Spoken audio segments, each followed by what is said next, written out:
Good evening. Good evening. I want to thank you for being so humble and nice, considerate to come out here and listen to what I have to say. But what I have to say is mine. It was never mine. It's ours.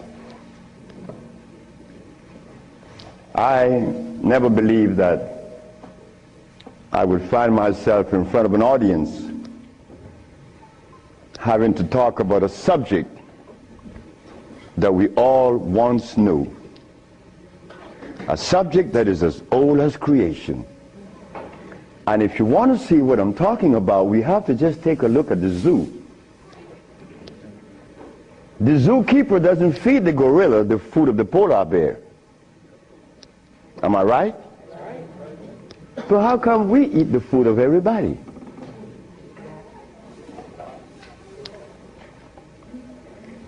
We'll begin this lecture by letting you know, first of all, I'm your brother. No more, no less than you. I can't be smarter than you. That's impossible. We have the same amount of brain cells.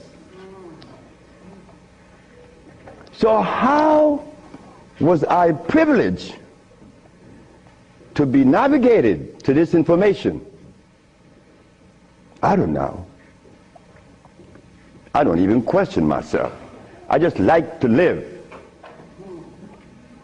As a little boy, I hated school. That is the truth. I didn't go to school. I didn't like school. I didn't like to comb my hair. I didn't like a whole lot of things. I didn't like money. I was 12 years of age. I was Seventh-day Adventist. Corby Brown. We left that afternoon from the church. It was the 13th Sabbath. I said, Kirby, how did you like the lecture? I didn't. I said, why you didn't, Kirby? Because they talk about Solomon. I want money. I said, Kirby, but when you have wisdom, you have everything. Well, I don't know what wisdom is now, nor then. But I knew that money was not my pursuit. Kirby said, I want money. We were 12 years of age, 1945. I'm 72 years of age now. In 1994,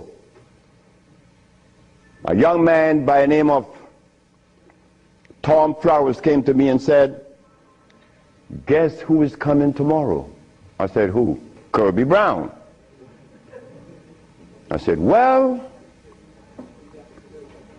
if I remember correctly, Kirby said when we were 12 that he wanted money. I hope he made millions of dollars. I don't have any millions. I don't even have $1,000. Which I don't.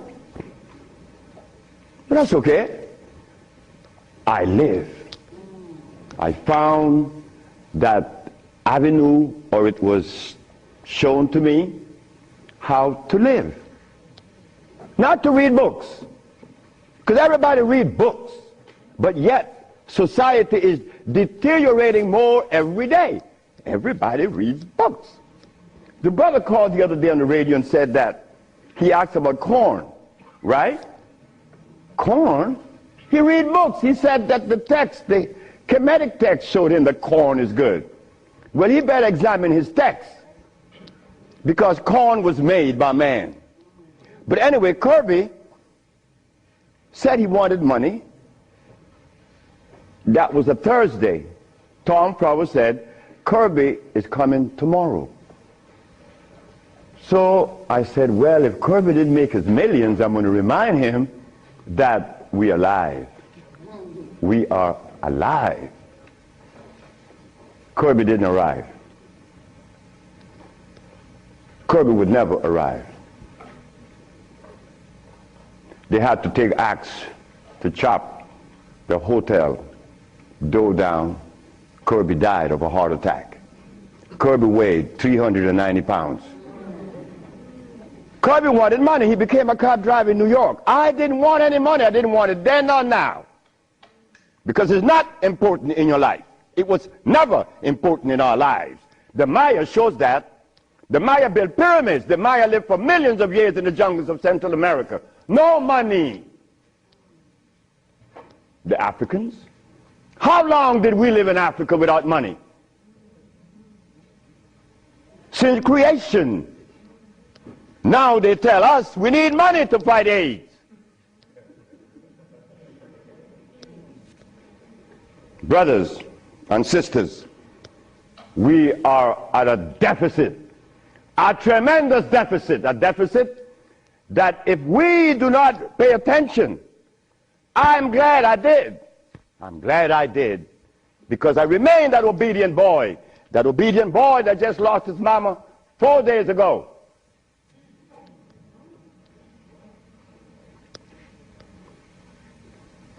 I listen. I listen. But to listen, you can't have a philosophy in your head. If you have a philosophy in your head, you cannot listen to anyone. I was there. I was a Seventh-day Adventist. I listened to no one but those things that came from the church. Well, if I was to listen to the church today, the Seventh-day Adventists, I'll be eating tofu. I'll be sick. You see? I'll be eating tofu. If I had gone to school, I would have become a medical scientist. I wouldn't have been able to cure AIDS, because they do not. They don't cure AIDS. If I had listened to all of the philosophies of Europe, I would have never been able to find the answer to the cure of diseases. But today, I'm going to share with you the African wisdom, the African brain, the African genesis, the African resonance, something that was never taught to us in the schools. Well, why should we expect the school to teach us something that would enhance our growth and save our lives? Why should the school teach you that? When in history has there ever been examples to show that one race of people is indebted to another?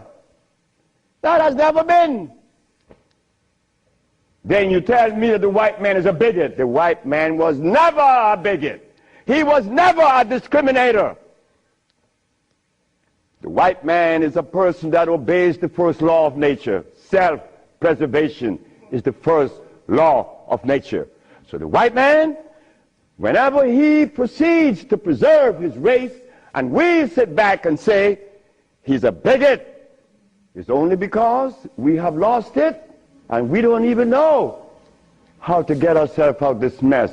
I'm one of them. I'm you standing here. But one day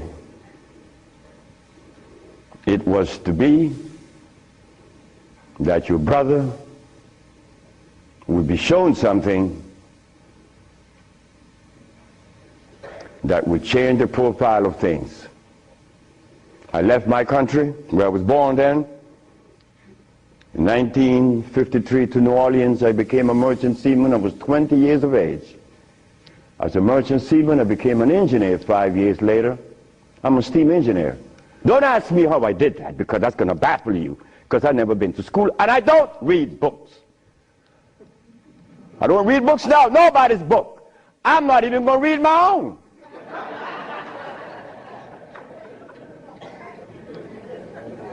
Because all the book readers come to me asking me, how did you cure AIDS? But that's like asking the gorilla, hey man, how come you keep yourself healthy without a hospital? How come you don't have any medicines? We'll begin. I became a merchant seaman right quick to take you through my life. Left Honduras without going to school, became a merchant seaman, became an engineer, worked for the County of Los Angeles as an engineer. While as an engineer, the County of Los Angeles something is to happen. Something is to change my life completely. First, it was a Mexican. The Mexican said to me, "You're dying." I said, "I know." "How do you know?" "Because I fell out going to the bathroom a Sunday afternoon, and I didn't reach the bathroom. I got up off the floor. Something must have happened between there and the bathroom." But I had gone to the neurologist, the endocrinologist, the GER practitioner in Russia, in England, in Germany, in France, United States. And they were people that knows what it is about. They had the great big books on medical science. But my asthma and my diabetes, my impotence was kicking. What happened to the books? They read books. All the physicians that treated this boy read books of all kinds. Nothing happened. I goes to Mexico, and the Mexican have a goat in his house. Every 5 words it was bad, bad. And I'm looking around. The Mexican said, "The goat bothering you?" I said, "No."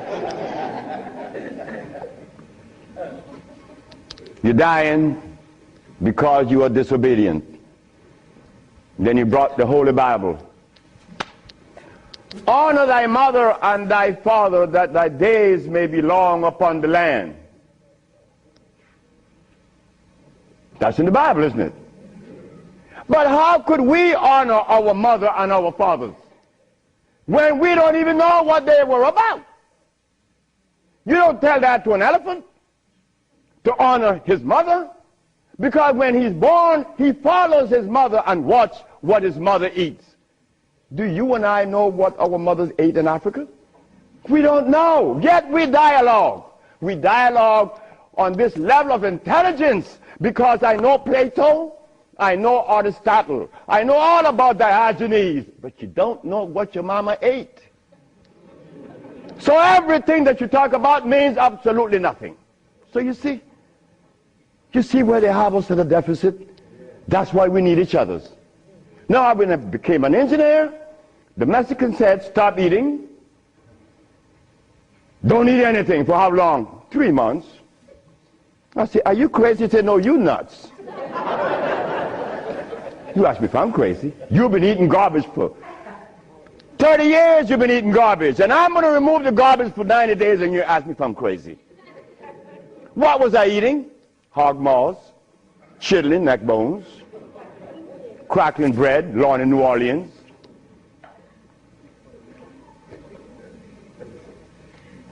Eggs, because the grown-ups told me when my penis wasn't getting hard, eat eggs, drink raw eggs. And I did, by the dozens. And nothing happened. The Mexican said, "Don't worry about it, don't eat." 90 days later, I was no longer impotent, no longer diabetic, no longer asthmatic, no longer with glasses on my eyes, and this stomach hair was 42.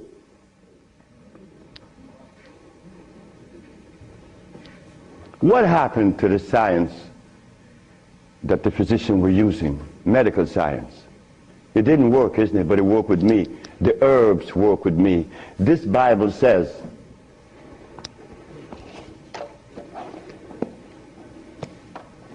in the book of Revelation, it says 22 verse, and the first chapter, it talks about the herbs for medicine. Am I right? Well, ladies and gentlemen, what could have happened to us that when my brother, who's a preacher for 30 years, was sick, and instead of going to God's medicine, he went to the physician to get a chemical in his arm. My brother died 21 years ago. I'm not a preacher. I would never be a preacher. I told that to my mother. She wanted me to be the preacher. I said, "No, no, no, no, no, no. That would be the last thing that I would consider." She said, "Why?" I said, "Because I want to live truth. Even if it kills me, I'm going to live truth." And truth is, the Bible says that the herbs are for the healing of the nations. But the preacher, when he gets sick, he go get a chemical. What is the message he's sending to God? Come on, just be truthful. Let us be truthful today. If never again in our life, let us be that today. Why do we go to see the doctor to give us a chemical when the Bible says the herbs are for the healing? Why do we go? Well, you're going to soon find out. That's what affected me then and probably affecting me now to a great degree. More than I would ever realize. Because remember, I want to go to the blackboard.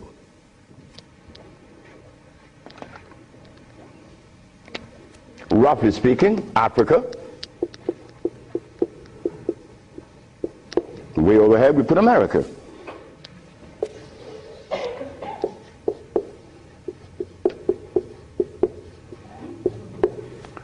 They are 4,500 miles. What happened between here and here? A lot happened.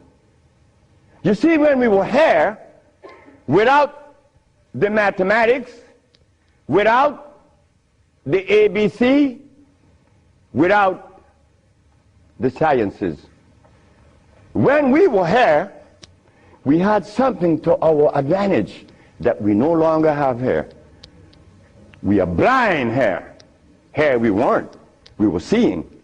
Why? Because God provided us with everything we needed here. And none of it was comfrey or rice and beans. There were no tofu. There were no soy there. There were no cows. And there were no hogs, no chicken. There were no flour. Those things didn't come from Africa. You see rice and beans and flour and cheese and meat and the starch that you eat, they all came from right here, from a laboratory.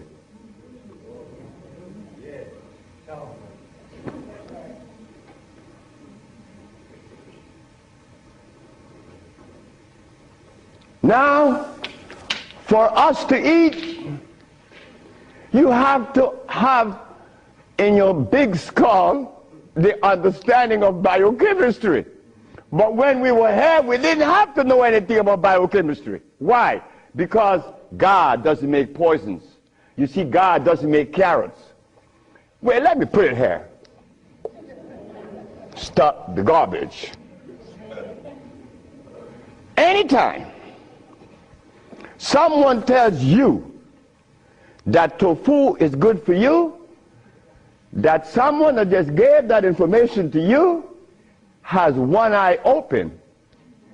But he's confident that when he tells you to eat carrots and you drink it, you have both closed.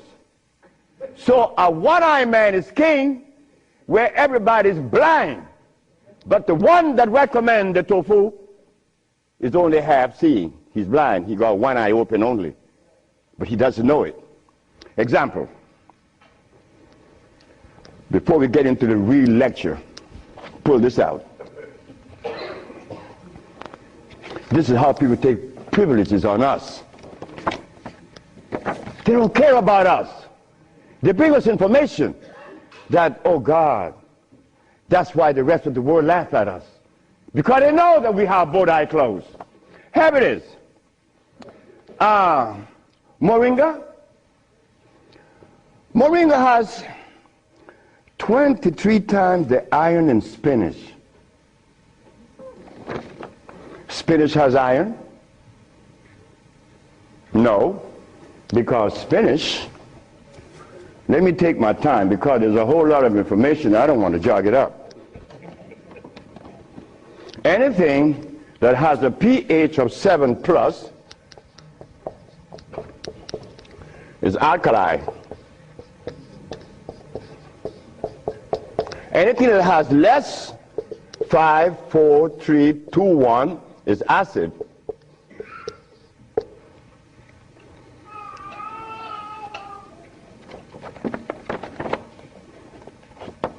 Spinach.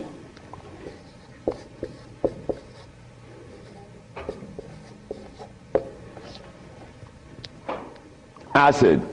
Why compare moringa with spinach? When spinach has a starch base, it has no iron.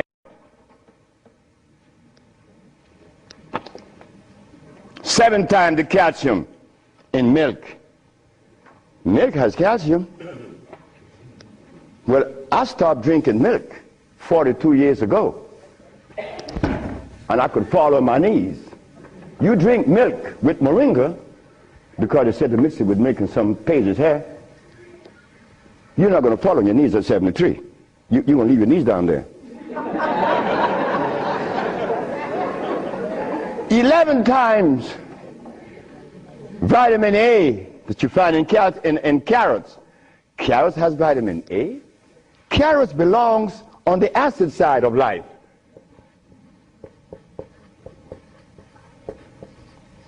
So right there, and they send it to mix with carrot juice. Why would they do that?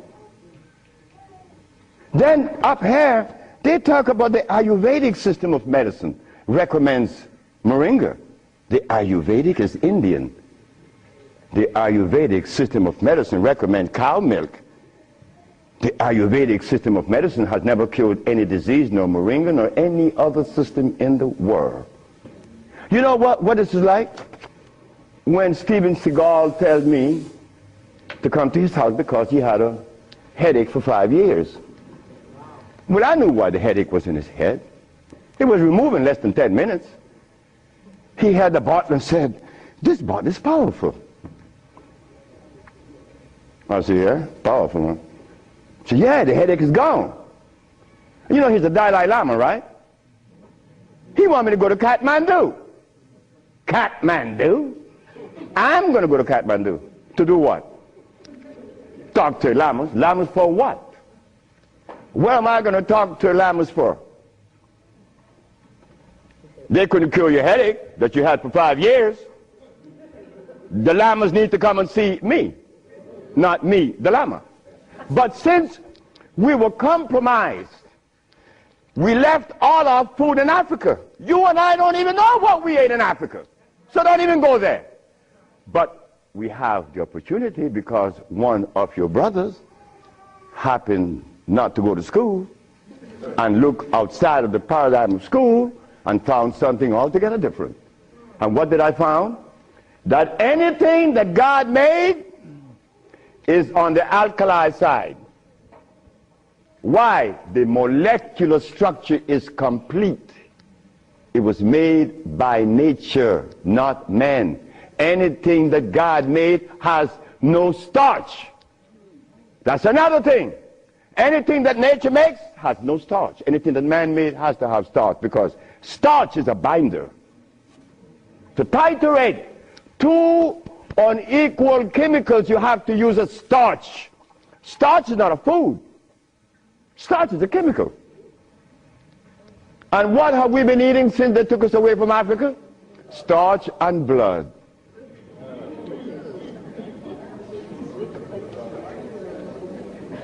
Starch and blood. We didn't eat blood in Africa. Gorilla doesn't eat blood. He eats leaves and berries. But gorillas are sane. They listen to each other, and they have a society well put together. Well, Sebi, when he became the engineer, and he found out that the pH value of things had a lot to do with healing and the properties that's to be used, I was happy. I used to run home. Guess what I found? I found that the herb that everybody's talking about is acid, and everybody's using it. What herb is that? Comfrey. She said, what? I said, yes, it's on the acid side.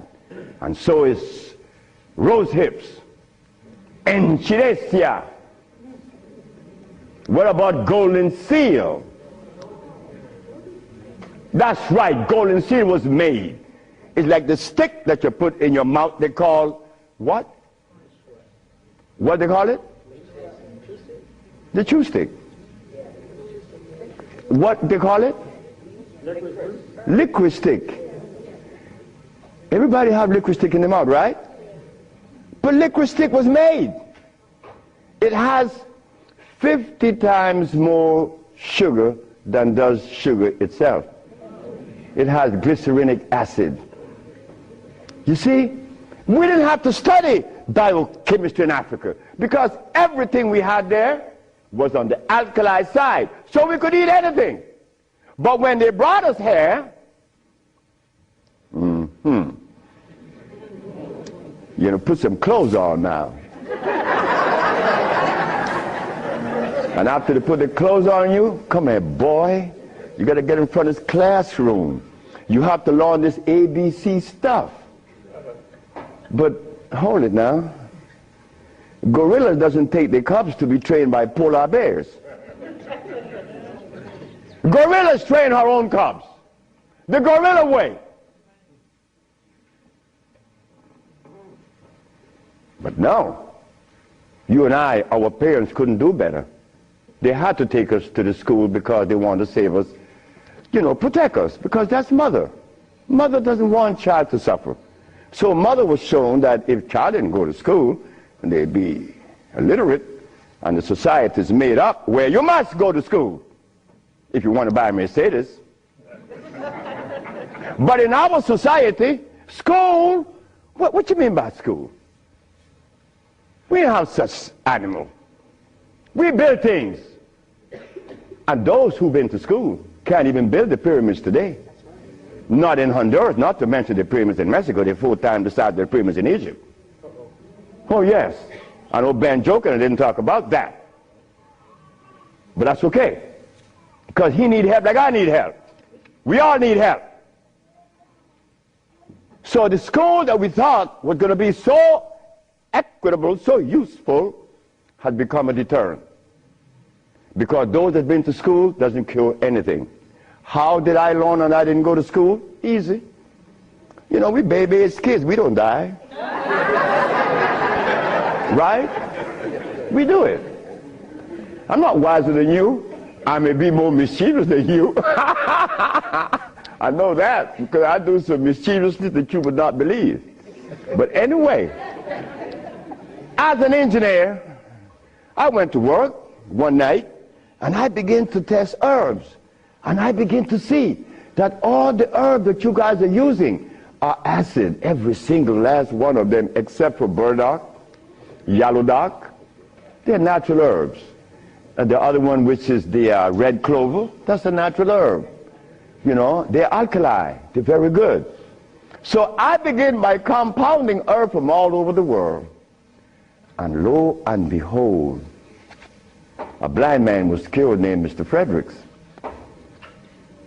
Then the Japanese, Fred Takashita's wife, was killed of endometriosis. She had a baby. She was never supposed to have a baby. It's a white lady from Utah.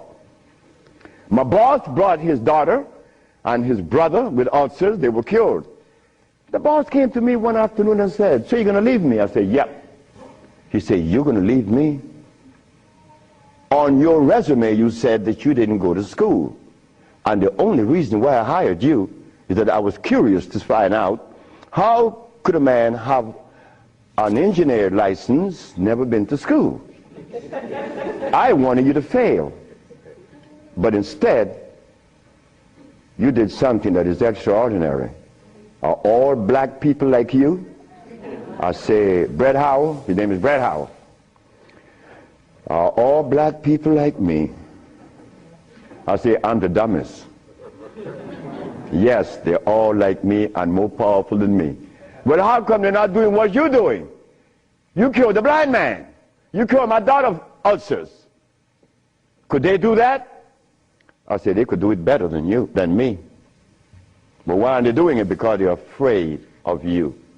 I'm not afraid of God. I'm not afraid of the devil. I'm not afraid of anything, especially you. Because I don't live in fear." So I say, "Brett Howell, the black man of America is afraid of you white people because you guys made him afraid of you. And you should not feel good about that. It's not about me hating white people, loving black or hating black. It's about understanding. Nobody's going to help us but us. Nobody in this world, whether white, black, Chinese, or Arab, could help us it's impossible for them to help us. Why? Because they don't know us.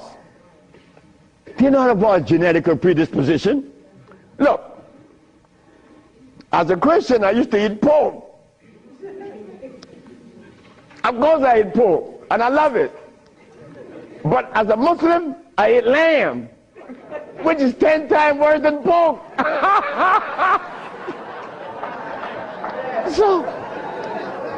So what do I do? Who do I turn to? So after I quit my job, the boss said, wait just a minute, because I think you're crazy. You're leaving your job as a steam engineer in 1980, when herbs in 1980, I'm making $2,900 a month. I'm going to leave my job with 10 years seniority to come after some herb that you didn't like. Why did I do this? I had to do it. It wasn't that I could see that far. I can't see beyond my nose. Talk about years ahead. But I had to quit my job. And I had to question myself, why am I doing this? But I did.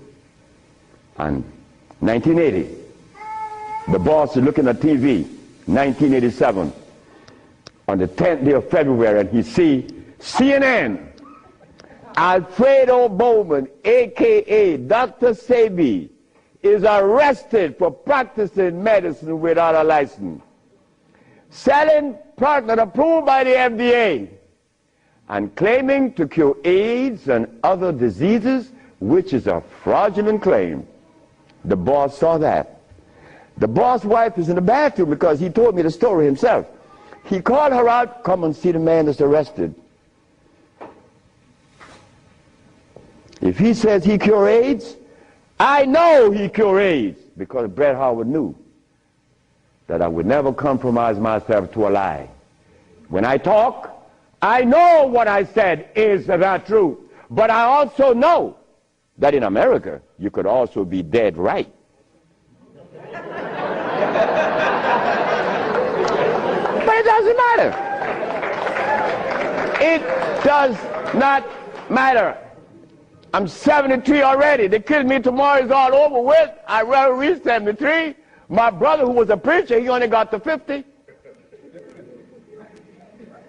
But I stuck with you, the black woman. That was my success. You, the black woman. I always kept my eyes on you. Nobody else, not the maid, because I'm one. We don't do nothing.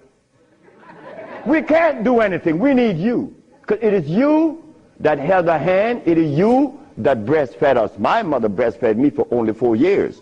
But that was sufficient.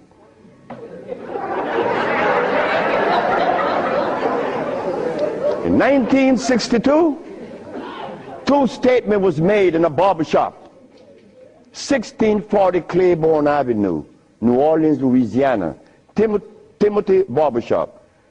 Tim Barbershop. Ernest Moriel walked in there when he was a lawyer.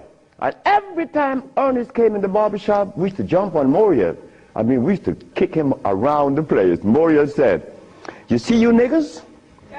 One day, I'm going to become mayor. And I'm going to remember you, Alfredo. That's me. The big mouth. I'm going to have you in jail. Ernest became the mayor of New Orleans.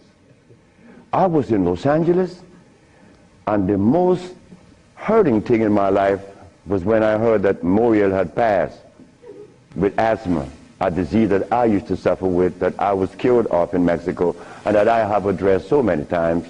Moriel died. Ernest Moriel. Then another statement was made by me in that same barbershop. I said that I would give the black woman a gift. Brother said, Logan said, Sapphire? I said, yes, Sapphire, your mama. I said, she was the first, you came out of her. She held your hand. She teach you everything about the basic things of life, and then she cut you loose. Now she worth nothing. She's Sapphire. I'm going to give her a gift. 1962, that statement was made. But 1962, I was sick. I had asthma, I had diabetes, I was impotent, I had everything under the sun. But in 1964, I was cured, and years went by. Then I found out this is the gift to the black woman. The healing that I found is in your hands now, black woman. Yes, it's in your hands. So in 1987, I was arrested. And while I was in jail, I was the happiest man in the world. Because when I was 40 years of age, I was going to work, and I passed by Miss Louise Wright's house on my right, and I made a statement: I'm going to help humanity. And here it is. 1987 is the showdown. I was arrested. All of the people in New York that were healers, I don't need to call their name. They said, yeah. They got the big mouth. They were angry at me because I put an ad in the Village Voice and the Amsterdam News and the New York Post. AIDS has been cured by the USHA Research Institute. And we specialize in cures for leukemia, sickle cell, impotence, blindness, cancer, and others. Well, after all, I did it. Shouldn't I advertise it?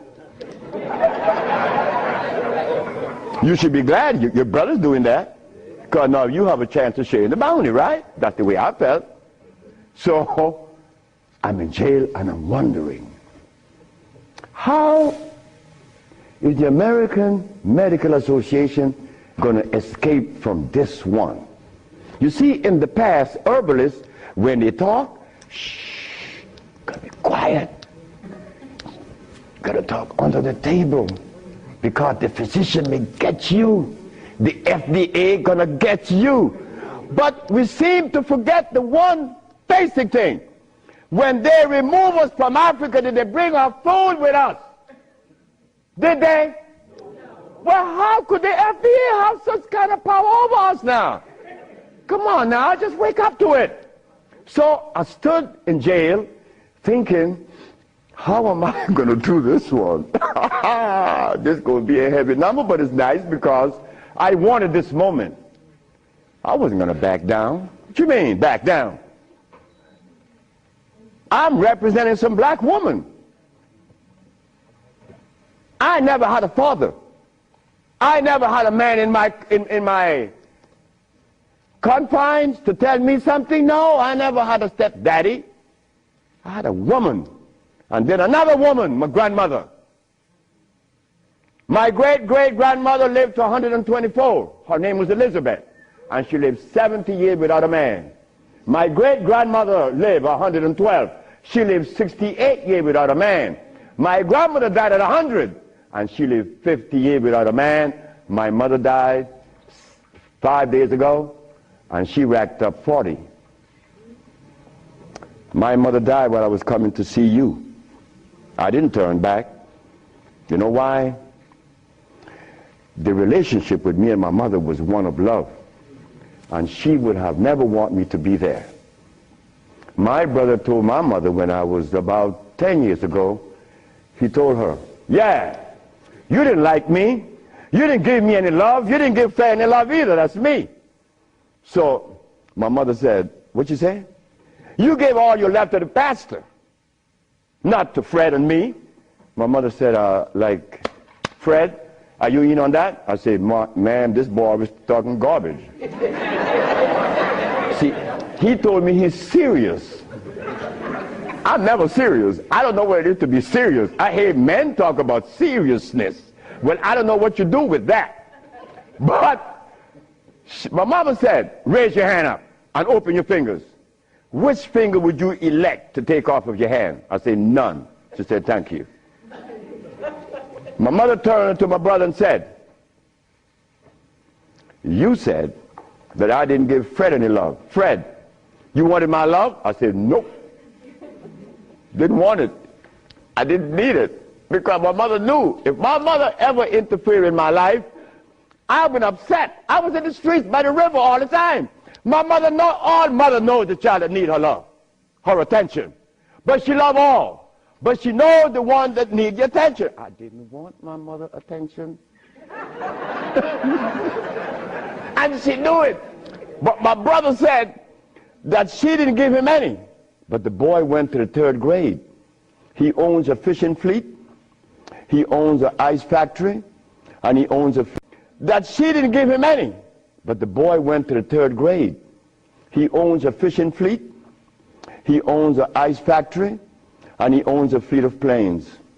And he said that his mother didn't give him love.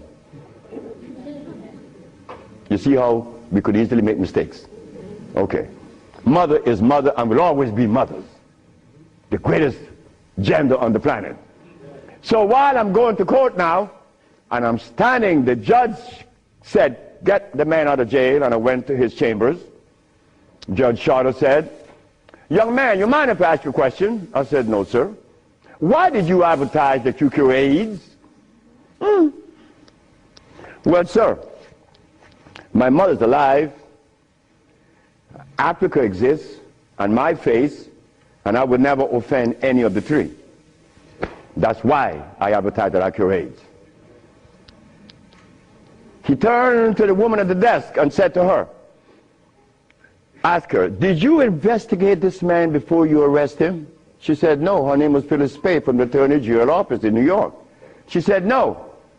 You didn't investigate this man before you arrest him? This man, the response he gave me, he cured AIDS. But AIDS is the easiest thing to cure. People think that AIDS is difficult. To me, everything is easy, and to you it should be too. And I'm going to show you why it's so easy. So the judge said, well, you're out in bail. And that was February the 12th, I got out of the 13th. But the case doesn't begin until 88. September. I have a year and 8 months. Why the judge gave me so much time, I would never understand. So I waited. Trial date. This is where the showdown with black and white. Not better or worse. We are not better than any white man or Chinese, no. We just happen to be different. That difference has never been treated by any religion or philosophy. There is a difference that needs to be understood. So while I went into court, the judge said, well, Dr. Sebi, will you please begin? Where do I begin? Begin where you say you cure AIDS and the physicians say there's no cure. The physicians are 100% right.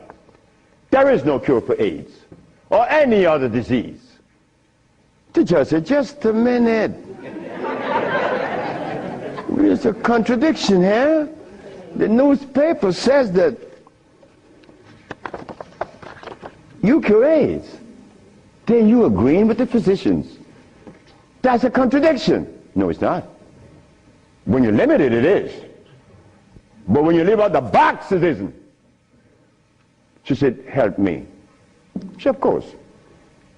The physician take the position that there is no cure for AIDS or any other disease, and the physician are 100% right, according to their philosophy and their perspective. Their medicine didn't show them a cure. So how could they say that there is a cure? But the perspective that prepared me, there is cure for AIDS and every other disease.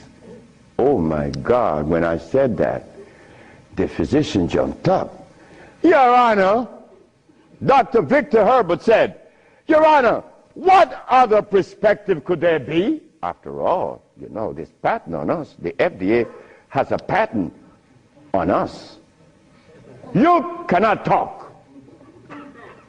The FDA talk, you shut up. Oh yeah? Well, I'm going to find out. So, the judge said, what perspective is yours?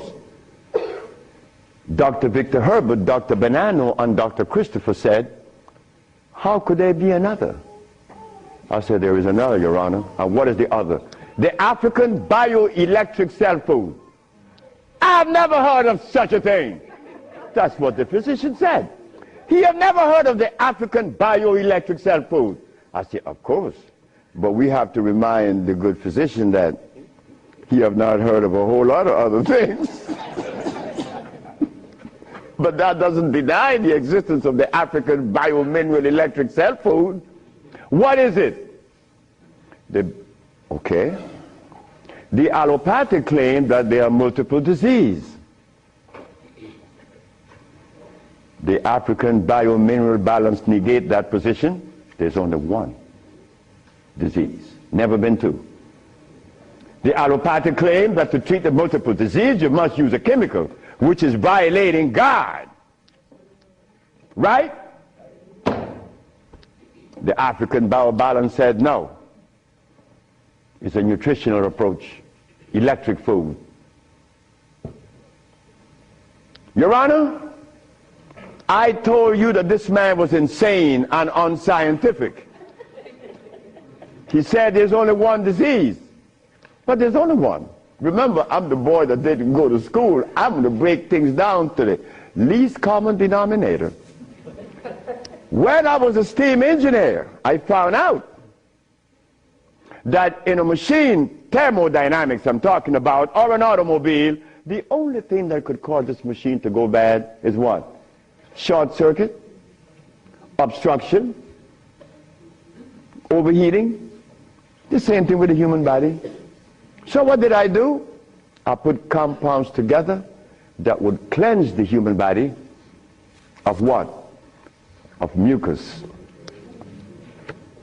In so doing, AIDS, sickle cell, lupus, herpes, blindness. But it sounds too simple, right? Well, that's not my fault. They have complex things, and then they deal with the complexity. And boy, that's a job. But with us, on our journey from Africa to America, it was easy because the slave master had a ship and brought us over. But getting back to Africa, we get confounded. We can't go back now. We don't know how to go back. We better not even go back. Because when I tried to go back, this is what I did. My first trip with a passport was to Kenya. So I went to Kenya and they said, where your passport? I said, I have no passport. I said, I was taken away 500 years ago. I'm back.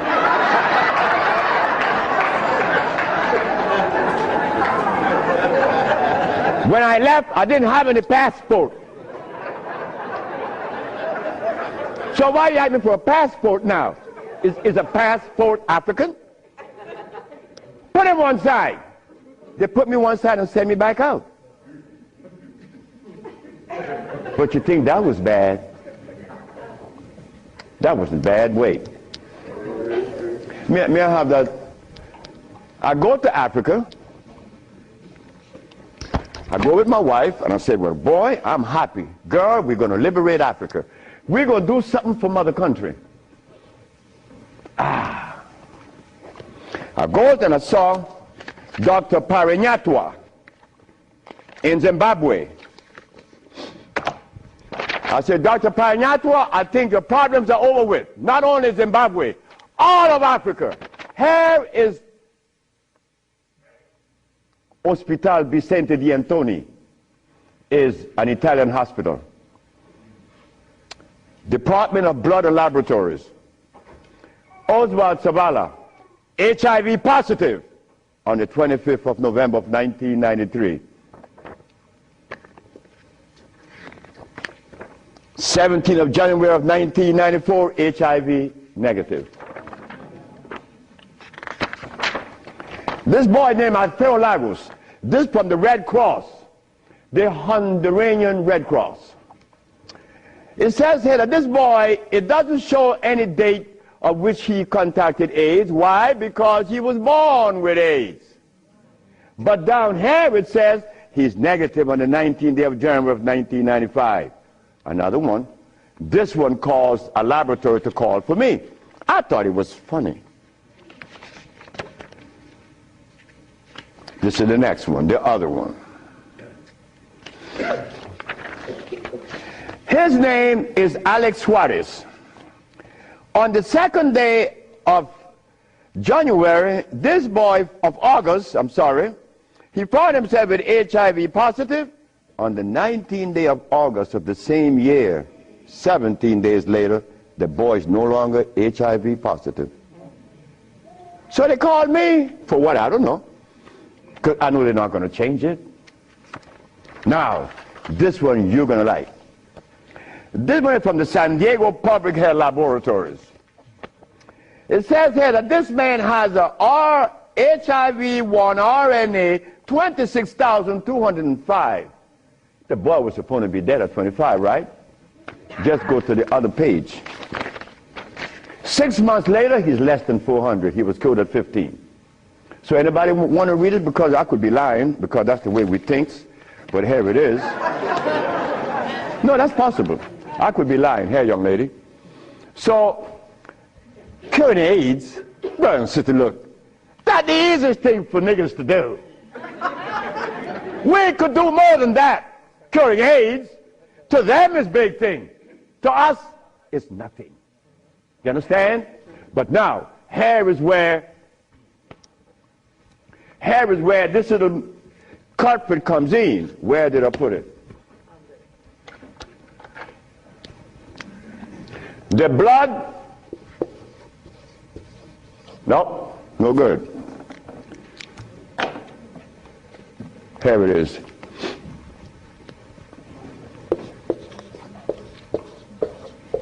Blood and starch.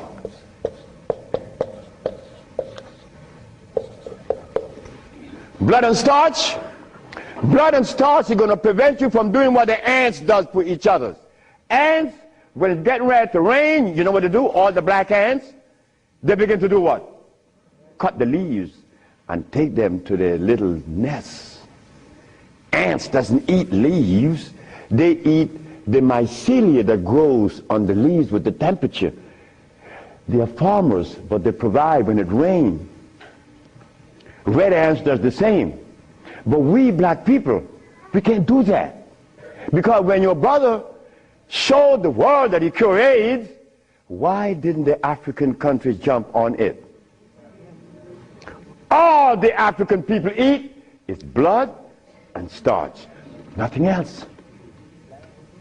But that is the Africa that you and I dream about.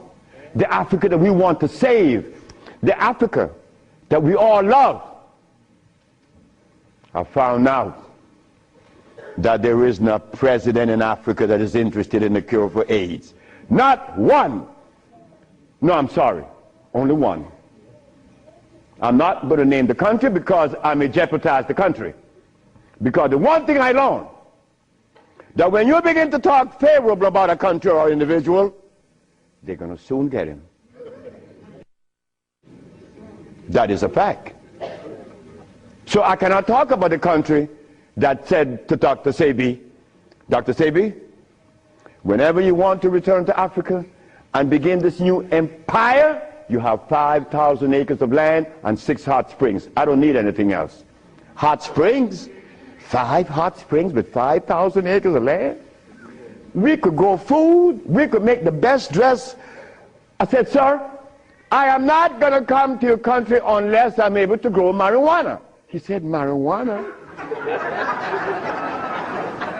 He said, wait just a minute. He said, I can't do that. I said, well, the compounds I've been giving your nephew that was autistic, that now is talking, was marijuana. And as for you is concerned, when I came here, you weren't walking. You were dying. Now you're running up the steps in the presidency. Yes, marijuana. That's a God's product. That's not cigarettes. You see what happened? My brother used to smoke cigarettes, but my brother didn't know that the tobacco that he was smoking was artificial. God didn't make that. But marijuana, God did make that.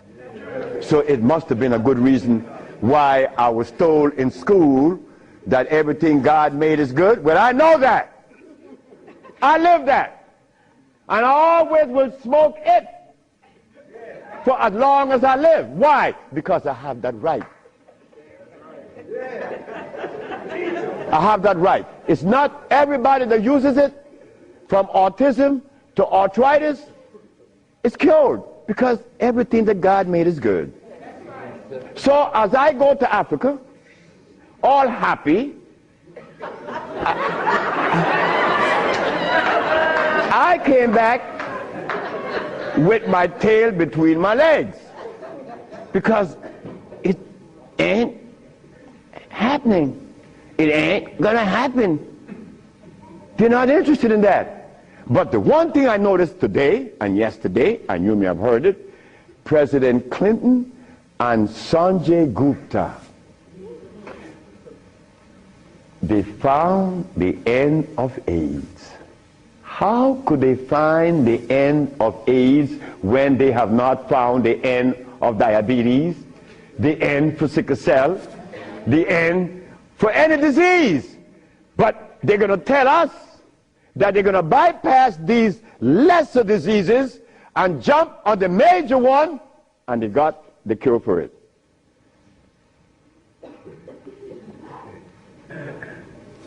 I got documents to substantiate that I cure AIDS, right? So what's up? What's up? Well, I'm going to show you what's up. When I was in Zimbabwe, the Department of Health said, why do you come to us saying that you could help us? And your leaders in America didn't help you. My leaders in America? What do you mean by that? They mentioned Minister Farrakhan. I said, just a minute. I don't follow any man. I follow women. And I don't follow sick people. Because if I follow sick people, then I got to be sicker. I go to Brazil. They say, why don't you, if your leaders didn't help you, why should we? I say, my leaders, again, they brought these leaders in front of me. And they mentioned something like Al Sharpton and Jesse Jackson. I say, oh God. I say, why you all ask me about these people? I never knew of Jesse Jackson or Al Sharpton or Oprah Winfrey promoting something that is equitable and good for the black community. That's never been. What they could do is march. That I know. But why do you ask me about it? I'm asking you, why can't you incorporate this in your repertoire? You said me, I have no leaders. My leader's my mama. The biggest testicles that anybody I've ever seen, they was on my mama. So don't ask me about leaders. I don't follow leaders. I never was part of that thinking. I don't need anyone to lead me someplace. So now I'm asking you, what do we do now? I cure AIDS. Are you going to call Oprah? You don't need to. She could advertise 1 million pieces, broken pieces, right? But that's fine. But she cannot advertise the cure for humanity. But there's one little dude that got himself in trouble. And he was totally unaware of what was going to happen. This little dude, I'm home with my wife, enjoying myself, a Sunday afternoon, looking at TV, somebody threw a rock on my window. It's Randy Jackson. What did you want? My brother want to see you. Your brother? Michael? Okay. I went. Well, he's sick as hell. Well, I treated him, and he got cured. He saw it, and he was encouraged to take me to the Rayburn building on Capitol Hill. Oh my God. This is going to really confound you. Michael Jackson took me to the Rayburn building on Capitol Hill on the 31st day of March? April. No, of March. March. It was March. 31st day of March of 2004. I said, why are you taking me there? Because you cure AIDS. I said, but what makes you think that they are interested in that? What makes you think that the world is interested? I don't care if it's any country in the world, they are not interested. Especially Africa. They were never interested. AIDS isn't killing Africa. Hepatitis C is killing Africa. All of West Africa is red line for hepatitis C. What you talking about? But they're Muslims. So they have to eat the Muslim food, which is goats and lamb.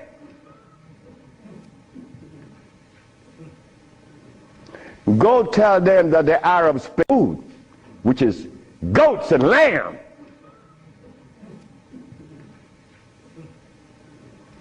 Go tell them that the Arabs played a trick on their brain. You cannot do that. Me, I remain the son of the jungle woman.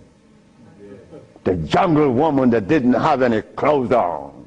Yeah, I am her son. I stuck with her and she liberated me. You have to hear this. One morning, I woke up and I heard the music that was playing. You know how you turn your radio on and you're sleeping, but the music on the radio would influence you, and you dream that you're seeing the artist is playing, right? You have had that happen to you. This morning, I'm listening to John Coltrane. 4 o'clock in the morning on channel 850 on the TV. I'm sleeping, and I'm hearing John Coltrane playing Interstellar Space. But then something was happening while this music was playing. I was looking at a black woman doing this from behind a tree. I woke up, and I didn't know how to interpret that dream. But then I was leaving that morning for Los Angeles. As I got to the airport, the governor was there. The governor said, "That's him. That's the man that cured Alcida of leukemia. That's the man I'm talking about." The governor had a lot of people around him. So I went. I was leaving for Los Angeles. He was leaving for the capital. He didn't know that we were going to meet that morning. So they was talking to me and asking me questions. Finally, 2 men that were standing away from me, they were white men from the United States. They came up to me and said, "Well, we have heard of your miracle cures." I said, "Sir, I don't even know what a miracle is, especially perform one. I just happen to cure leukemia. That's not a miracle. To you it may be. Because your school of thought have you to believe that curing these diseases is one great big feat. No, it's simple common sense. I'm an African. Now this is where the naked women are going to come out. They said to me, "We have heard of your miracle cures, but have you been saved?" You see? Right there, I consider that an imposition. Why do you take the liberty to believe that I'm one of those that have accepted your philosophy that I have to be saved? I say, from what? The man politely answered and said, "From your sins, of course." I said, "Wait just a minute." I said, "You know, man, while you guys were standing over there, I said," and I looked at you both, and I said, "Two very intelligent young men. But now I have to question that." He said, "Why?" I said, "Well, because the color of my skin should have prevented you from asking me that question, have I been saved?" He said, "What does the color of your skin have to do with anything?" I say, "It has to do with everything. I am the son of a woman that was taken away from the forests of Africa. To begin with, she didn't have any clothes on. But she didn't have any alcohol. And she didn't have any prostitution. And she didn't have any supermarkets. And she didn't have a hospital. And she didn't need anything that God didn't make. And she didn't have any money. So all these things constitute sin. So my mother in the jungles was sinless. How did I become sinful?" You cut it out. You stop that. We have to begin to change our diet, because this diet here of blood and starch is all we eat. That is all we eat. And then with this diet of blood and starch, which confounds their hormonal structure, we have the nerve to tell each other's brother, you were wrong. I'm wrong. I mean, where did you get that from? I'm wrong. You've been eating blood and starch, and you're going to tell me I'm wrong. No. We got to stop it. Because the blood and starch is why I couldn't penetrate Africa. So, you forgot, right? I'm in the Rayborn building. Who is present? Sheila Jackson Lee from Texas, right? John Conyers, Illinois. Or Detroit? Jesse Jackson Jr. from the House of Appropriation. Our most beloved President Bush. No, we have to give him credit. And no African government ever given me the privilege to practice herbology. Bush did. Bush appropriated $5 billion to fight AIDS in Africa, right? And the African government didn't appropriate one dime. They didn't want their brother to do it for free. So Bush stands out way above there. Bush gave $5 billion, and Jesse Jackson Jr. is there. So when I go to the podium and I say, fellas, y'all don't have to look for the cure of AIDS anymore. Here it is. Jesse Jackson Jr. did this.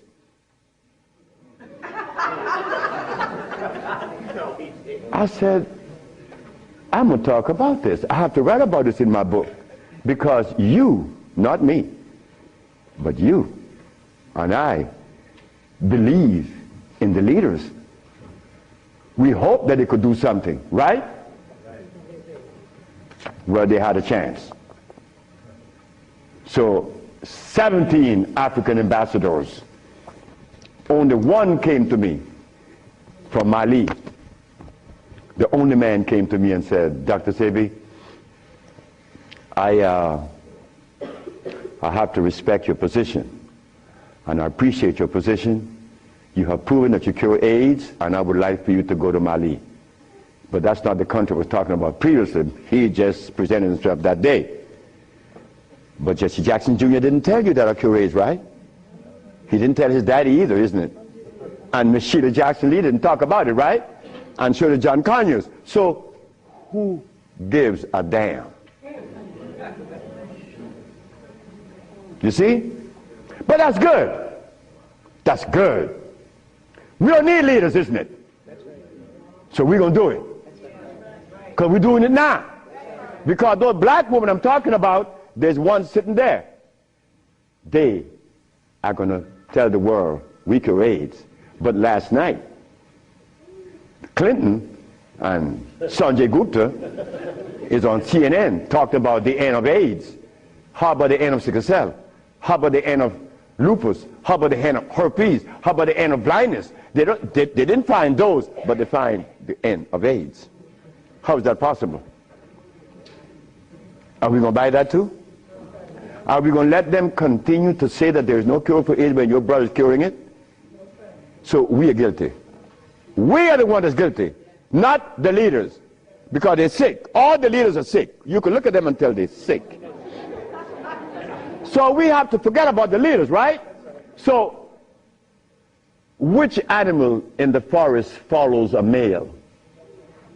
None, right? They all follow females. So how did we begin to follow males? I mean, that was the most, look, the one thing I wanted in my life was a woman laying by me as my significant other or my wife, that she didn't have a God or a devil in her brain. That woman is sitting there. Because I could not have a woman laying by me and she worshiping something else, I mean nothing to her. No, you worship you. That's who you worship. That's who we worship in the forest. And we were doing quite well because none of us, her children, could talk about how long did our parents live in the forest of Africa. You don't know. For millions of years since creation. Did we have money? We live a perpetual vacation. Never got to wear this stupid suit on. When I didn't have to wear any clothes. But now just to live, I have to have a $15,000 suit on, a $5,000 shoes. I have to have all kind of stuff on me. And then I qualify. I qualify. Do you have a master's degree? Man, I didn't go to school. Oh, put him aside.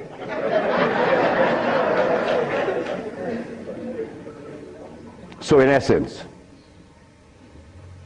there's no one on this planet that is interested in the cure for any disease. None of the leaders, none of those who are talking, they are not interested. It was simple. It was understanding that is alkalinity that cures, not acidity. And any healer that comes to you with these things, like adding carrots, like moringa, it says here, one of the things that I are careful with, it says here, if you add carrot juice with it, it's going to help you. But just a minute, carrot was made by some dude in Holland. It's very acid. So this moringa knows that you have both eyes closed, so I could sell you anything. We don't want that anymore. We don't want to tell stories anymore. We don't want to protect the stories anymore. But you see what happened?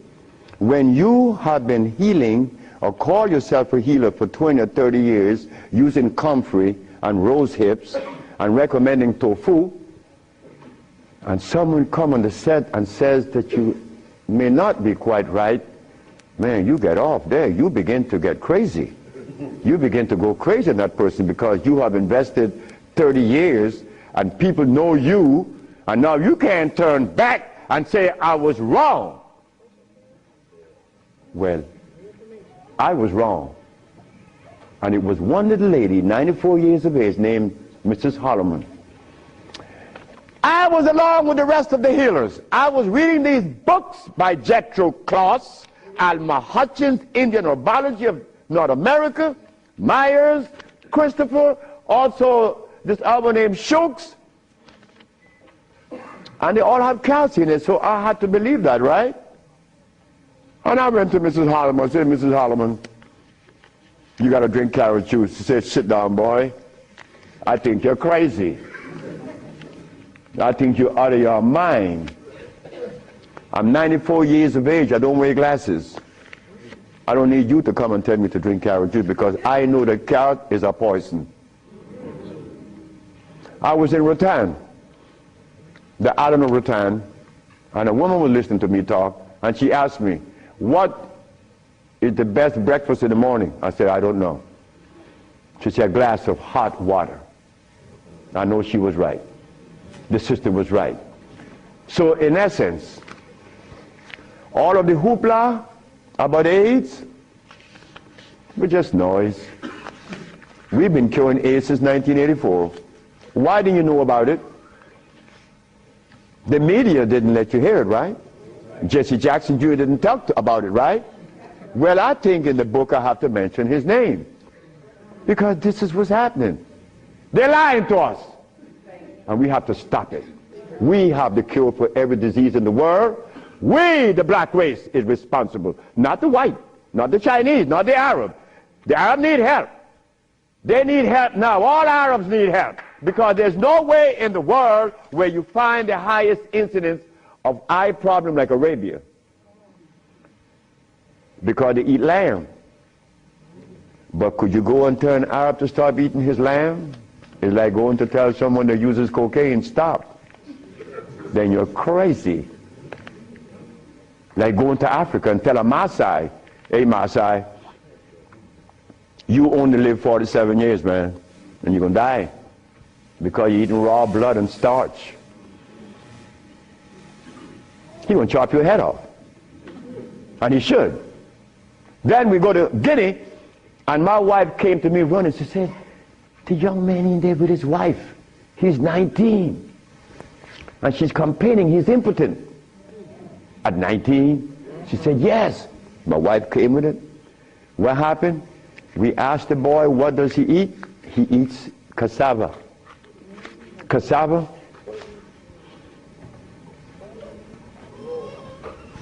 We say raw? Yes. Go to Guinea. It's a what? Cassava.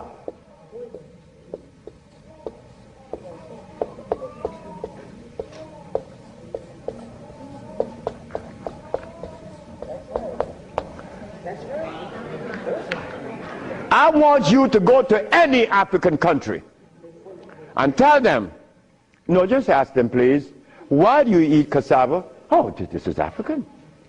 This is from history.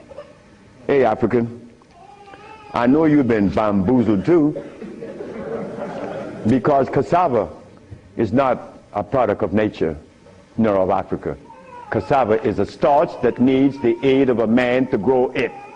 Cassava cannot grow by itself, and it has cyanide. But the cyanide has already affected the brain. He cannot think for himself. It's like talking to a Haitian or a Brazilian.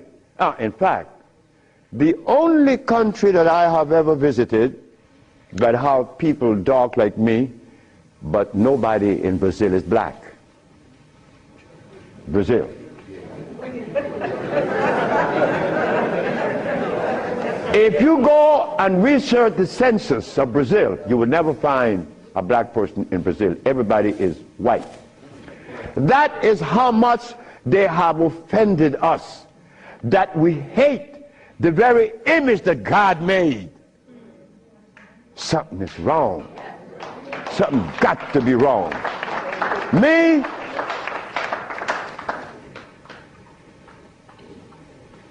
I was a very good Christian, and a very good Muslim, a very good Buddha. And I wanted to join the, well, I don't want to mention it. But anyway, I was a good everything. But what I found, that they were feeding me the wrong food. And I had to deny all of them because they feed us garbage. There isn't a religion in the world that have fed the black race in America or anywhere in the world the food that is consistent with their cellular predisposition. So if you, my religion, is feeding me the wrong food, then what is the message you are sending? It's like putting gasoline in a diesel car. You would not get to South Philly. No, you're not. It's not going to run right. But we're eating starch and blood, and we want a dialogue. Dialogue based on what? I mean, come on now. We are the remnants of what world? Let us try to bring it back. We can't challenge each other's. The only thing we have to offer each other's now is love. But to get to that point, a sister told me the other day, because I made a statement in the church, a brave woman stood up and asked me, Dr. Sebi, what have you learned from the entity that you are forwarding to us now? What have you learned from it? I learned to kiss everybody's butt. And I meant that. It came out that way in the church. Well, I had to give it that way, because that is the way it came to my brain. I kiss everybody's butt. It's easy. You see, it makes it easy. When you start kicking it, somebody's going to do something to you. And when you start kissing it, they reward you. So this sister came to me, and she was very smart. She said, do you literally? I said, drop your panties.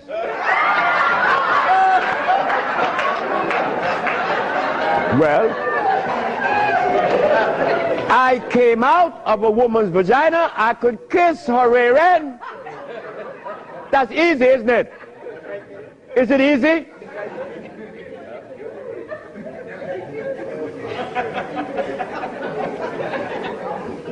See, I have no what you all call shame. I don't know what that is. I'm not serious, I'm not ashamed, I'm not a man, I'm a male. Beyond. See, I have no what you all call shame. I don't know what that is. I'm not serious, I'm not ashamed, I'm not a man, I'm a male. Beyond that, I don't know. You guys are men, I'm a male, I stay there. It's easy. So brothers and sisters, look, the deal is this. We have the cure for AIDS. Now you're going to get a chance to ask questions. So ladies and gentlemen, I want you to ask whatever question comes to your brain. Feel free to ask. I mean, please, don't you hesitate. Don't you feel that you have to restrict yourself. I know Brother Adis is here. He may ask a few. I'm glad to see the brother, you know. Brother Adis is a brother I've been knowing for years. Stand up, brother. When I saw the brother the other day, I was very encouraged because the brother looks good. Yes, sir. I appreciate the brother. The brother looks good. The brother, I remember him and Sultan and Kwasi in New York. I would hope that Kwasi would come. And a bunch of other brothers. It was a bunch of us brothers. We were in love. New York was, look, we were in love. There was a love that we used to share that was so nice, so warm. But none of us, or all of us, understood that we couldn't follow anybody. Because if you start following one, you have to dislike the other group. But I'm a black man, I have to love everybody. I have to love Muslims, I have to love Buddhists, I have to love Christians. So if I have to love everybody, then I'm going to make it easy. I ain't joining nobody. Because I have to love everybody anyway. So it makes it easy. So now we go to the question. The sister and then you, another, yes. Good afternoon. Is it necessary to circumcise the male child? Again, sit down. The sister asked, is it necessary to circumcise the boy, the male child? Well, who started that? Europeans. Who, my last little girl was born. I said, I told the mother, if this child is born and I'm not here, you will not cut the navel string. Okay? You understand? Listen to me now, Fanny. You will not cut this baby navel string. Okay. And I'm going to tell you how to do it. When the baby is born, you put the baby on your chest and let the baby suck your breast. The placenta is going to come right out. You put the placenta in a bowl and put some flowers on it. Keep the navel string attached to the baby until the placenta. 4 days later, it falls off the baby. You throw away everything. No cutting, no stress. No, it isn't necessary to circumcise, because I was never circumcised. It was you. Next. I was intrigued by you before and was very successful with it. But I'm a backslider and I want to know, what is the cure for AIDS so I can get back on track? She said that I treated her before and that she was cured, but something happened. I don't know. She wanted to get back on track.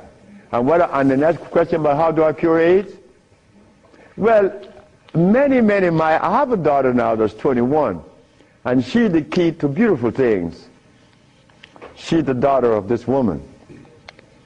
Her mother hated me, and with all rights. The woman was right. Oh God, she was right. I had 2 wives in the same house, and this woman is in love with me. Oh God, this nigga is crazy. He's a Solomon. Nigga, look, you are a jive, MF. Her mother cursed me out.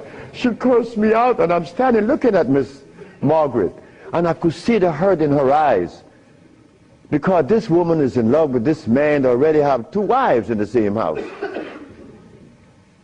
Boy, what do I do? And I find myself in this triangle here and don't know how I got in it. But years went by. No, she got a baby, she got pregnant, they kick her out of the house. But that's okay. She had the baby, little girl, Zave. Zave grew up. Zave was 19. She cured her mother, her grandmother, of diabetes. The little girl that this woman didn't want to come into the world grew up to cure her of diabetes. Last month I got a notice from the mother that Zave just cured a woman in New York of AIDS. How do we cure AIDS? It's simple. We put the compounds together to address the mucous membrane, to cleanse the mucous membrane, to cleanse the bowels. Simultaneously, we went to the forest and found the herbs such as over here on the alkali side,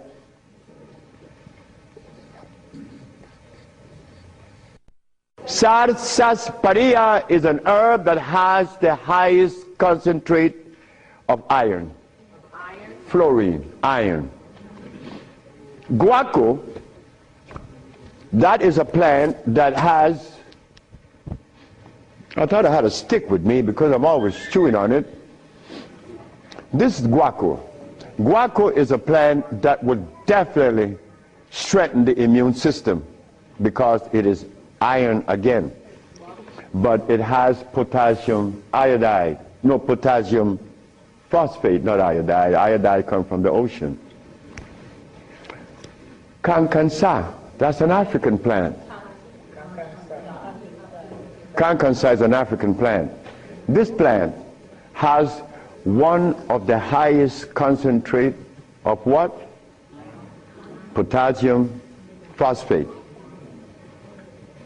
Those are just few of the plants. We use about 40 some odd plants to cleanse the body, strengthen the immune system, and electrify the system, because you want to electrify the body. That's how simple we cure AIDS. We cure AIDS. We don't treat AIDS. This thing here says that Moringa said, and they keep repeating it, that they uses it with the belief that it's going to cure. They think, oh no, we got to stop talking like that. We cure. That's how we got to start talking. If you don't cure, get out of the way. Because you're lying to people. Next question. The brother. Peace and blessing. I'm really enjoying your lecture, and my question is, when you see a client, what's your thought process? When I see a client, my thought process, I already know what the brother needs. Like the Mexican knew what I needed. The Mexican said, you're dying because you have disobeyed. Unconsciously you disobeyed. So when a brother comes to me, I already know what the brother needs. I don't need to go into a whole bunch of scientific jargons and intimidating the brother by putting light in his eyes, iridology. I don't do that. I don't do anything. I just give you what I know you need. People come to me for compound from Japan. She killed a woman in Japan named Kaoto Kita in Kobe. She never seen a woman. She was in hospice already. With cancer what? The lungs. There you go. Cancer of the lungs in hospice. She never seen the woman. In a month time, she's vacationing in Hawaii. Okay, there you got it. Yes. Her than you. Yes, the sister.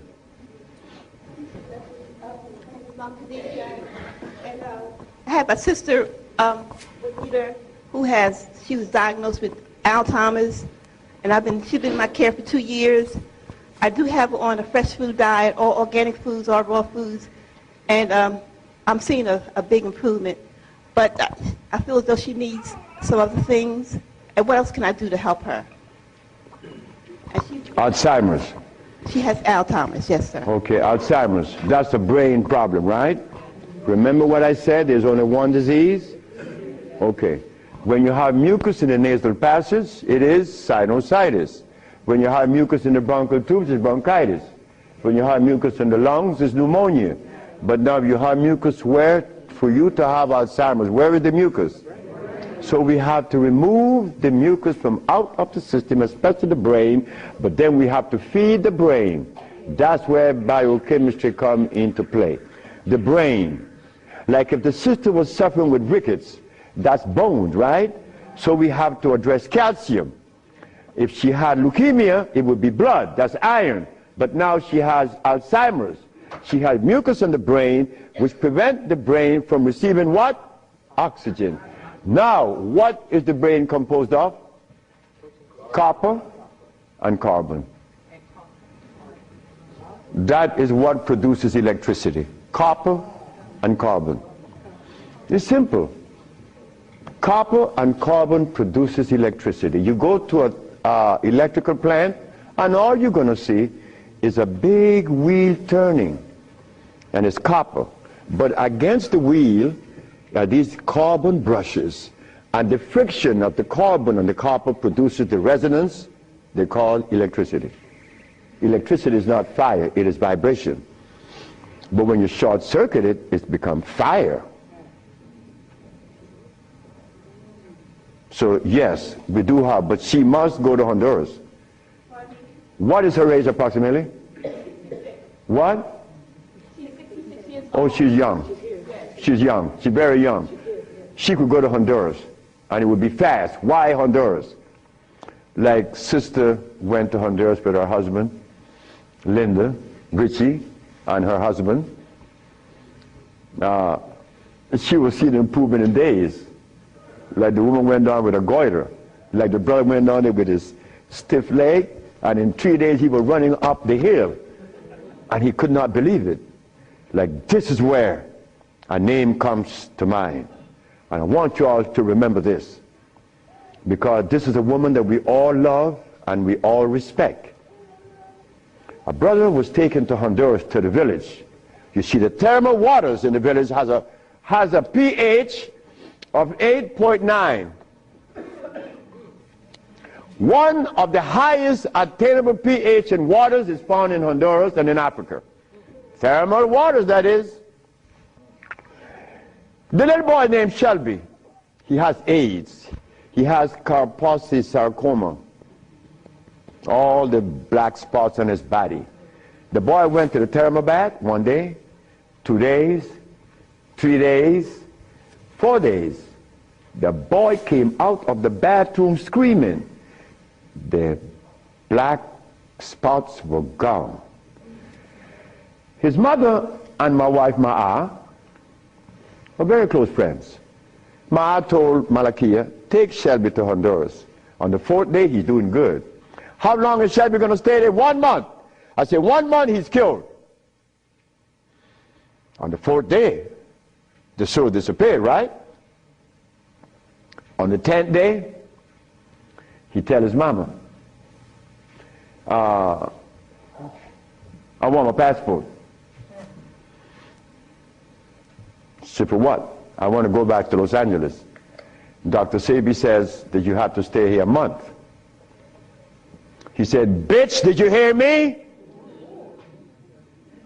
That is what we, mothers and fathers, get from our children today because of those hamburgers. It wasn't Shelby's fault. It wasn't that child's fault. That child went back to Los Angeles and began to use crack and died about 2 months later. But Malakia is telling the sister that you all know very well about the incident. Present was Oprah Winfrey, and she said, she was telling the story to her aunt, which is Maya Angelou. Well, I'm nobody. I'm nobody anywhere in the world. I just happen to cure AIDS, but that means absolutely nothing. My son told me I messed up. I should have been a boxer in cracking people's jaws. I get millions of dollars.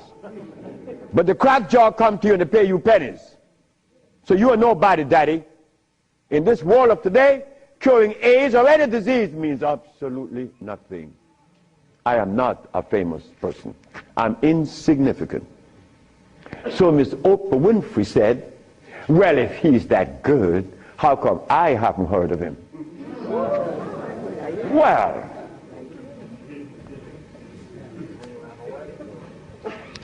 I'm not famous. Oprah Oprah? It's white. Oh.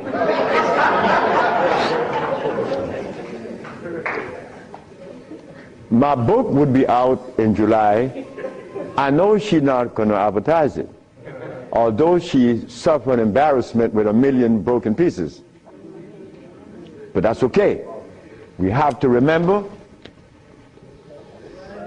the blood and starch. So when you go home, you remember the blood and starch, because that prevents you from liking you, from loving yourself.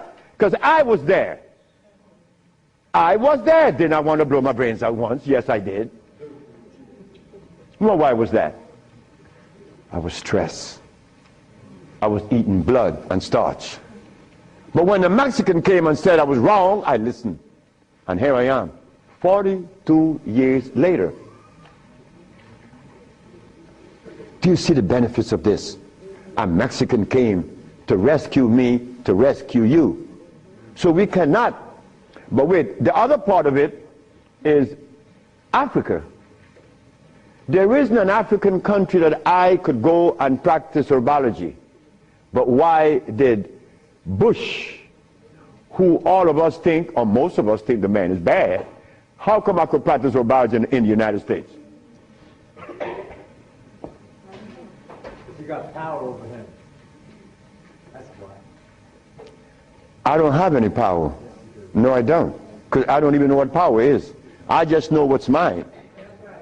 That's all. I know what's mine and what's yours, what's ours. So what's ours, when the Supreme Court said, the FDA said, you are not supposed to sell these products. Exhibit A. The FDA said, what? That I'm not supposed to sell my products? Well, maybe the FDA knows the food that is consistent with the African cellular predisposition. Because when they removed us from Africa, they didn't bring food with us. Maybe the FDA knows about these foods. Could you tell us, please, Mr. FDA? But when the FDA talks, we get scared. Scared of what? They're not God. You understand me? No, I don't have any power over nobody. I don't want that. If you know what I like to do, you would know I don't want any power. the brother in the back. Hepatitis C. Yes, sir. Mr. Charles Fisher. Who is Charles Fisher? He was the manager for LL Cool J. That was my second case of hepatitis C. Yes. What is hepatitis C? The liver has been stressed. Right. Beyond. Hepatitis C is nothing. Maria Elena from San Pedro had cancer of the liver. Her mother and her aunt bought the black dress to bury her. The doctor sent her home to die. Maria Elena's sister saw a newspaper with me in it. She said, hey, there's a nigger down there in Jutiapa that got a big mouth that says he could do a bunch of stuff. And she came. 2 years have gone by. Maria Elena is healthier than her sister. Yes. What is hepatitis C? It's when the liver has got so toxic and loaded with what? With poison. Blood and starch. So we clean it, clean the body, because you have to clean the intestines. You have to clean the liver. You have to clean the blood, because all of these has been affected. Yes, brother, we have cured many of hepatitis C. So what herbs would you use, doctor? It's not an herb, it's a therapy. Therapy? It's a therapy we have. Okay, I was sort of encouraged to, what's that, interferon. Interferon? Yeah, I was encouraged to be... Brother, interferon is something that's been on the set for 25 years, and I have been curing AIDS and sickle cell and lupus, herpes, blindness, and paralysis. Interferon doesn't do that. Interferon is a chemical that is derived from the penis of a brother. You know that, right? You know it. Yeah. That's not even right. Come on, the Bible says The Bible said the herbs are for the healing of the nation. The Bible didn't say anything about chemicals. Right? Okay. So now, we could tell the world, yes, we object. Oh, one more thing. One more thing is very important. Many of you have insurance companies, right? Insurances. And on that sheet, it says that they do not honor anyone that isn't an accredited physician. Meaning that you are compelled to go to see a physician to give you his chemicals. But now, they are telling you that they are God. And that you have no other recourse. But let me tell you something. Yes, they have to honor us. Because we have the only compound in the world that is consistent with our cellular predisposition. Nobody else. Can you give us some foods that are alkaline? Food that are alkaline. We could begin with mushrooms. We could begin with mushrooms, quinoa, quinoa,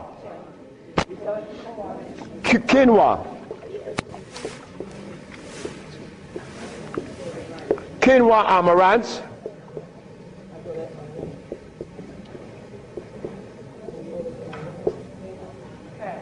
mushrooms,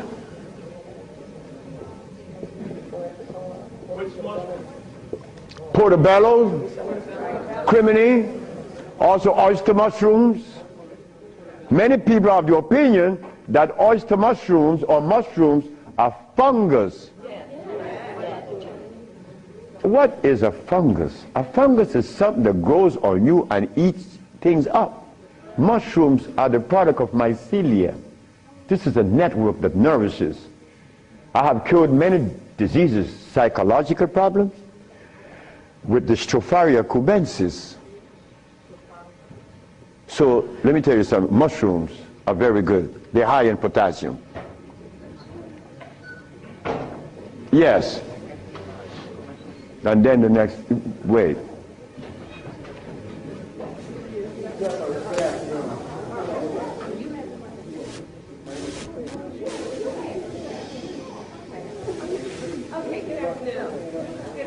Good afternoon, ma'am. I know the blood and the starch is two of the things you said that we should get rid of. I'm working really hard. I've gotten rid of the blood. I'm having a hard time with the starch. I just needed an idea of some things too. To substitute. Yeah, substitute. Well, and one more question, water. I do the distill, but I hear a lot about, drink spring, drink distill, which I do the distill a lot. Okay. About the starches, you could eat quinoa or amaranth. And also spelt. You could buy the spelt pasta. Spelt. You could buy spelt. I eat a lot of spelt. And you know something? I learned something lately, like I'm learning something every day. Because I don't know everything. I don't want to know everything. And it's impossible for me to know everything. But I learned this. That when you combine spelt flour, quinoa, and amaranth together, just the pure powder, the flour, and you want to bake something, if you just add the almond milk and the sea salt and the other ingredients, such as you could add a little bit of what?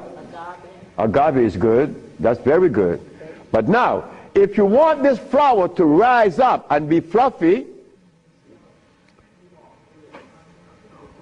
who said sea moss? You did. You cook the sea moss to a jelly. And you take about 2 tablespoons and you put that cooked sea moss in the batter along with the almond milk and the rest of the ingredient, and that stuff becomes fluffy. I said, this is a natural yeast.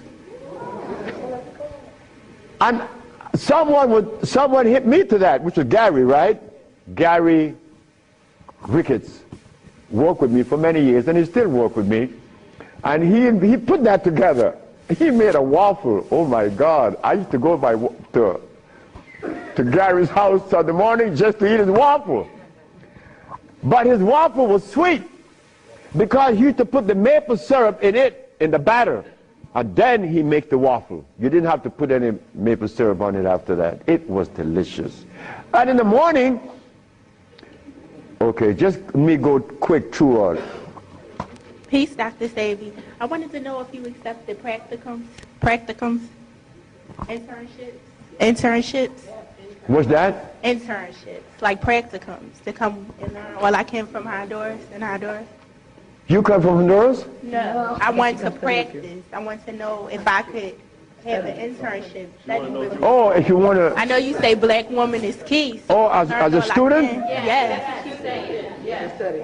Well, that is what we're working on now, because the woman took over the whole thing. My daughters and the woman that associated with them, and they were like many more sisters to join in, because I'm out of here.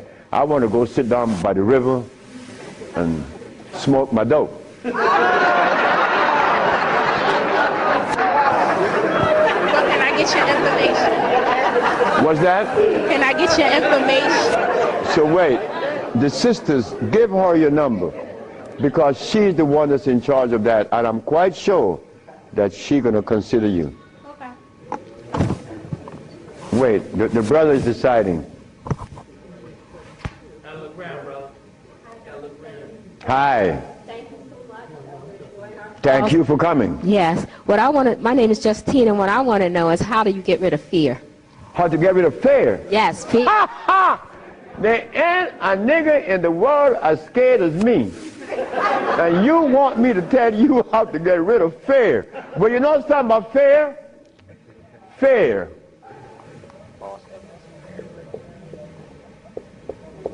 Fear is a natural occurrence. You don't get rid of fear. You understand fear. You don't get rid of it, because fear is necessary. But you don't let fear control you, right? Because it would paralyze you. Fear would prevent you from opening the door where there's a great, big, beautiful tomorrow. Fear, you see, when I was insane,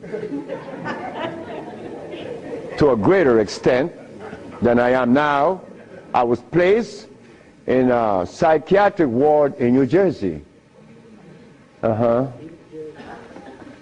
they were right. But what they didn't know, that I was aware that I was sick. I was also aware that I would not take any of anything that they gave me in that hospital. But there was a man that, you know the swinging doors, right? A swinging door is a door that opens both ways, and you're going to swing it. And every time he came to his door to go inside his room, he used to stand there. And he could never open that door. I used to go by and swing the door, and he'd go in and say, "Thank you, man." Why couldn't he open that door? Fear. But once you open the door and you see this great big thing, fear is gone. A bright tomorrow, hey, I'm no longer in fear.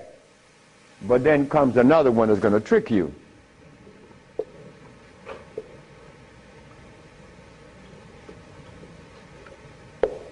What that surety?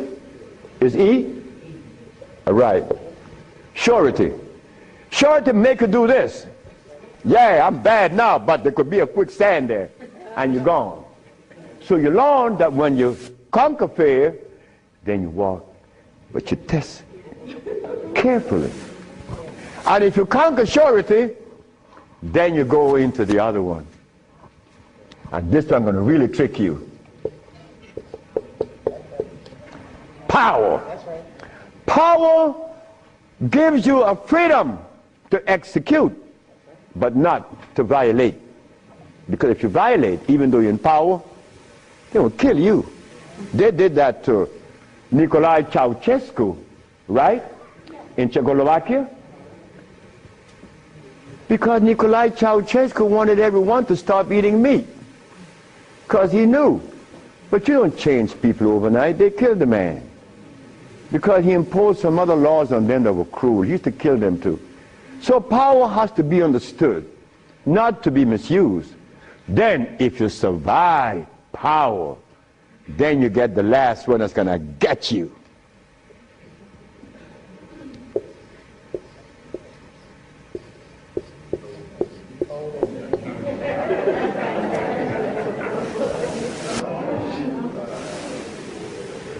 So you see, it's all about peace.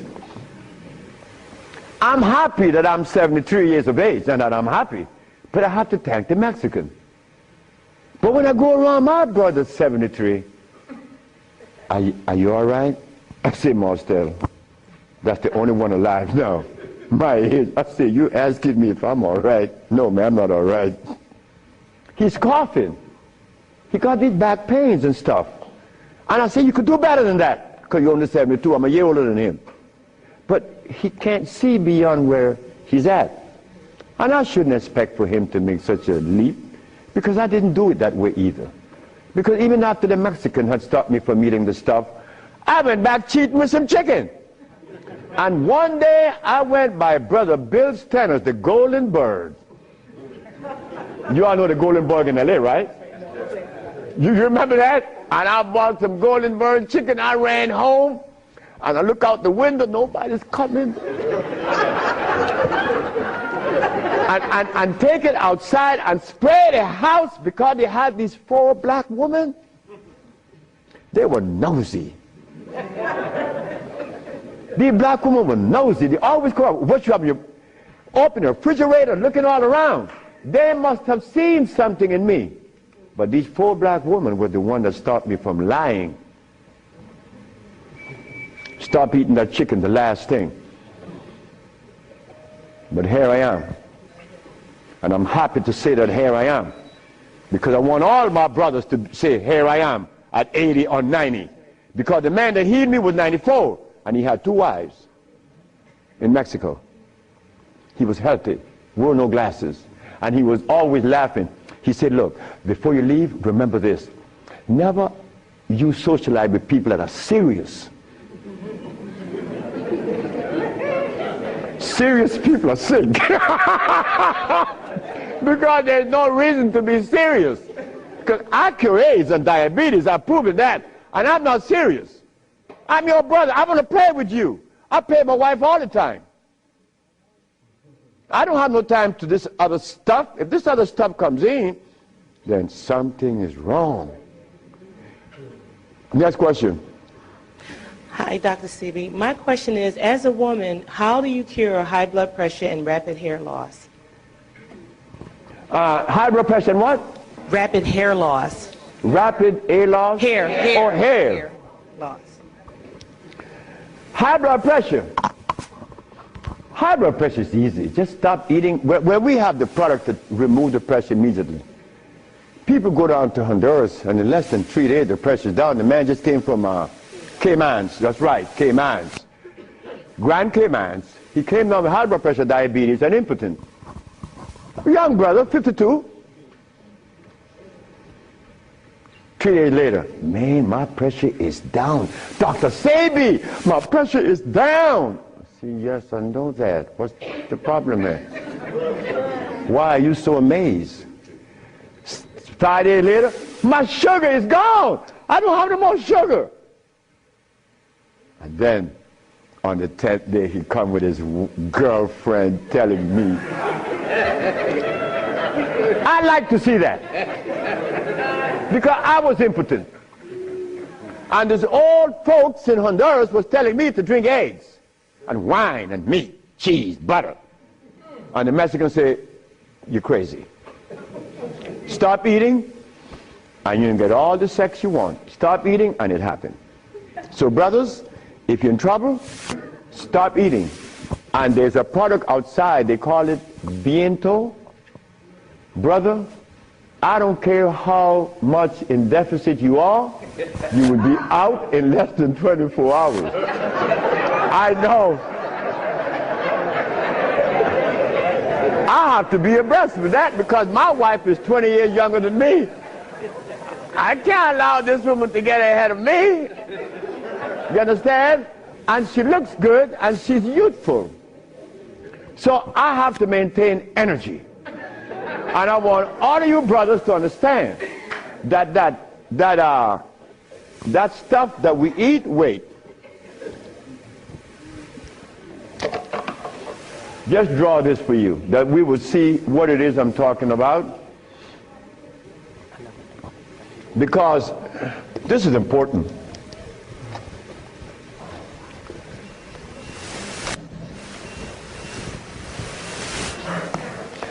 I recorded a man from the age of 15. I saw his life because I was a curious boy. Remember, I'm the boy that didn't go to school. So I was looking at things that the schoolboy wasn't looking at or seeing. This man named Brindley, he was in his 20s. I was 21, he was 25, 4 years older than me. And he was the dude, a woman's man. But when I was in my 40s and I went back to Honduras, Brindley was 46, I was 41. And Brindley was like, yeah, man. Yeah. Yeah. His wife gone. She's a seamstress. She's gone a long time. But when he was young, he had every woman in the world. I said, Brindley, what happened? Man, you know, I'm old now. I said, hey, nigga, you're 46. I'm 41. There again, what is old? What is old? Old is when you get to my age, 73, nigga, you old. Sure, I'm old. If I had a big belly on me, and I wore these glasses, and I was hooked up to a machine, and no woman want an old sick man beside her. So brothers, look, stop eating blood. Because when you get to my age, you want to be healthy. You want to be playing with her, right? Sure you do. Why not? She's your companion. You want to play and laugh with this woman. Brindley couldn't. Why? You see, this stuff right here.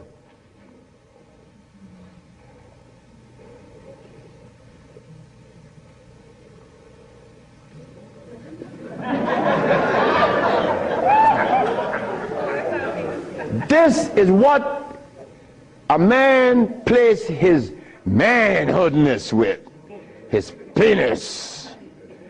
Yeah, I'm a man. But in here,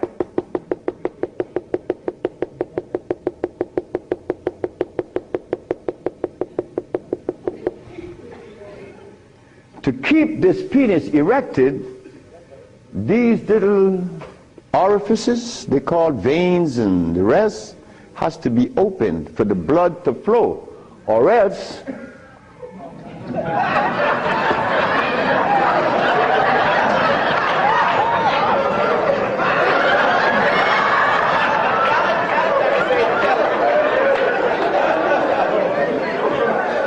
you think I can't talk about it? I was 30 years of age.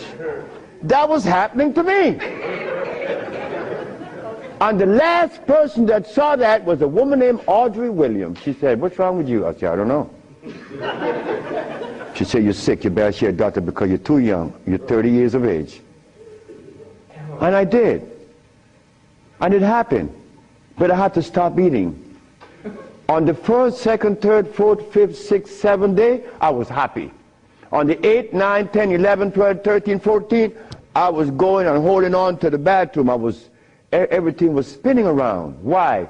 Because all of the mucus that was leaving my brain, my eyes was very foggy. I couldn't see. I was already wearing glasses, but now it's worse. But on the 17th, 18th, 19th, on the 17th day I woke up, I was looking at the ceiling, and I remember feeling so calm. A feeling that I had not experienced in many, many, many years. I was calm. On the 27th day, I didn't hear the wheezing in my chest from the asthma. My diabetes, I couldn't find glucose in my sugar. But on the 57th day of fasting, of not eating anything, I had an erection. Why? Why? Aha! They drain out. It drained out because I was taking these herbs and drinking water.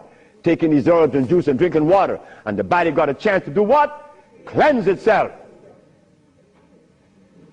You see, it's easy. It's easy to bring back that happiness that we could love, that we could share,